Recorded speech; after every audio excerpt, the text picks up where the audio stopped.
17 August रोजी municipal cooperative बँकेच्या प्रचार निमित्त स्वराज सामाजिक संस्थेचे अध्यक्ष व श्री मिलिंद हिरामन कडलाक सर व पदाधिकाऱ्यांनी चंद्रमणी बुद्धविहार गोवंडी मुंबई येथे कार्यक्रम आयोजित केला होता।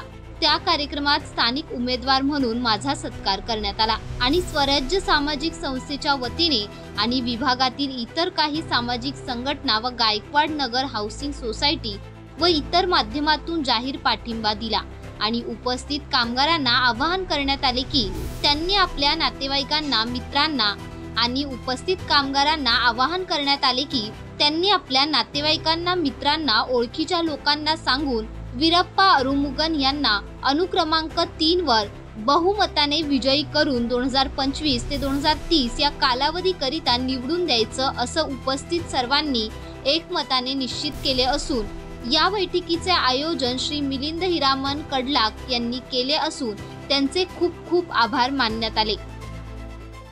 सर्वप्रथम या सभेचे, या बैठकीचे जे आयोजक आहेत आमचे मित्र मिलिंद हिरामन कडलाक साहेब आणि त्यांची जी स्वराज्य सामाजिक संस्था आहे, त्या संस्थेला आणि त्या आयोजकांना सर्वांना मी आभार व्यक्त करतो। त्यांनी आम्हाला इथं बोलून आमचा जो प्रचार केलेला आहे त्याबद्दल मी आभार व्यक्त करतो। आणि ही जी निवडणूक आहे, ही निवडणूक नसून आमची एक लढा आहे। जो कामगारांचे पिळवणूक होतात त्या पिळवणुकाविरोधात आम्ही मित्रांनी मिळून उभारलेला हा लढा आहे। हार जीत लढाईमध्ये होत असते, परंतु आम्ही निवडून येऊ किंवा येऊ नये, माझ्या मित्रांनी सांगितल्याप्रमाणे निवडून आलो तरी मी लढाई करणार आणि जरी निवडून आलो नाही तरी पुढच्या 5 वर्षासाठी मी पूर्ण तयारी करणार, कामगारांच्या हितासाठी काम करणार। कामगारांचे जे काही प्रश्न आहेत त्या प्रश्नासाठी ते प्रश्न घेऊन मी संचालक बनण्यासाठी नाही तर त्या कामगारांच्या हितासाठी लढणार आहे।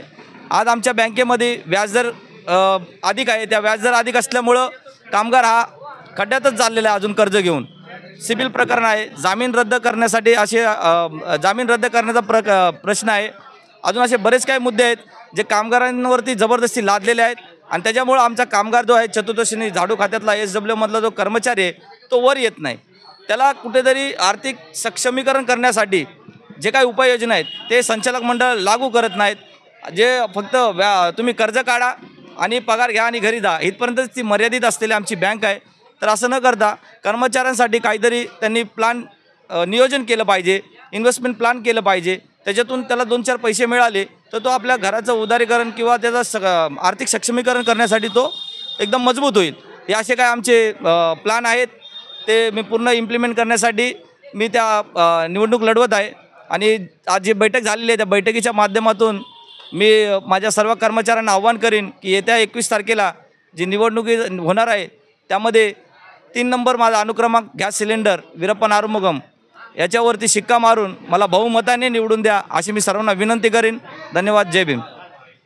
बघा, मुंबई महानगरपालिकेचे जे कर्मचारी आहेत त्यांनी निर्माण केलेली जी म्युनिसिपल कोऑपरेटिव्ह बँक आहे, या बँकेच्या 2025 ते 2030 या कालावधीसाठी संचालक मंडळाची या ठिकाणी निवडणूक आहे आणि या निवडणुकीसाठी आमचे जवळचे मित्र श्री वीरप्पा आरुमुगम हे या ठिकाणी निवडणूक प्रक्रियेमध्ये सहभाग घेतलेला आहे। त्यांनी उमेदवार म्हणून त्यांची निशाणी सिलेंडर आहे, 3 नंबरवरती त्यांची निशाणी आहे आणि त्यांच्या प्रचारासाठी या ठिकाणी आम्ही आमच्या विभागातील जवळपास 100 ते 150 कर्मचारी यांना या ठिकाणी आम्ही बोलावून त्यांच्या प्रचारासाठी आम्ही या ठिकाणी आजचा हा कार्यक्रम आमच्या संस्थेच्या वतीने आयोजित केला। बघा, हा मतदार जो आहे तो सर्वसाधारण आहे, जो स्लममध्ये राहतो, काही अंशी चाळीमध्ये राहतो, काही अंशी आता बिल्डिंगमध्ये राहण्यासाठी गेलेला असेल समजा, परंतु हा महानगरपालिकेचा कर्मचारी आहे आणि हा चतुर्थ श्रेणी कर्मचारी जो आहे त्यांच्यावरती आधारित ही बँक आहे आणि अशा या बँकेच्या संचालक पदासाठी त्यांच्यातूनच जाणारा प्रतिनिधी हा अत्यावश्यक आहे आणि म्हणून वीरप्पन भाई जे आहेत ते चतुर्थ श्रेणी कर्मचारी आणि या महानगरपालिकेचा शेवटचा जो काही कर्मचारी आहे त्या वर्गातून ते प्रतिनिधी म्हणून त्या ठिकाणी निवडून जाण्याचा प्रयत्न या ठिकाणी करतात। तर तुमच्या माध्यमातून मी या कर्मचाऱ्यांना हे सांगू इच्छितो की जास्तीत जास्त मतदान तुमचा भाऊ म्हणून, तुमचा सहकारी म्हणून, तुमच्या भावनांची जाण असणारा उमेदवार म्हणून या वीरप्पा आरुमुगम यांना या सिलेंडरवरती निशाणी मारून बहुमताने विजयी करता येईल तेवढं करण्याचा या ठिकाणी प्रयत्न करा. नाही, वीरप्पनभाईंचं जे आहे त्यांचं कार्य खूप चांगलं आहे आणि तळागाळातला जो कर्मचारी आहे, चतुर्थ श्रेणी कर्मचारी ज्याला आम्ही म्हणतो, जो अक्षरशः ग्राउंड लेवलला काम करणारा जो कर्मचारी आहे त्यांचा तो प्रतिनिधी असल्याकारणाने त्याला अगदी तळागाळापासून त्याला खूप चांगल्या पद्धतीने प्रतिसाद मिळतो आहे कर्मचाऱ्यांचा.